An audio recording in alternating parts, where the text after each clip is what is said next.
mà hiền ruột tu mấy cái vai cuốn khẩu à hết rồi mà đi làm cái nó à từ từ cầm mét khốp mày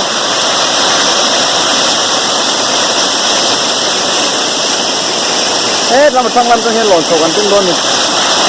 bạn hiền nó khẩu máu máu cắn thủ xa xa đấy chứ ní làm đi à những cẩuกันtung luôn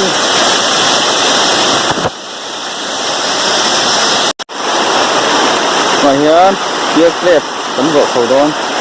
vỏ sú lẽ à chỉ chút tầm mét khốp này khi ta mà hiền đi có thật đâu mà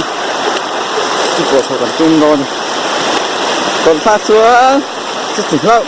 đánh thác ra rồi chứ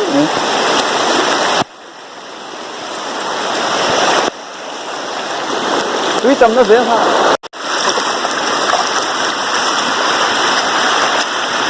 tú này hiện là lý gần thanh sầu rồi hết lại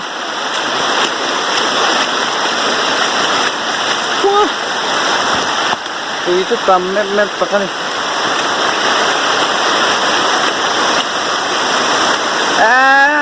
liếm tất cả lò này chỉ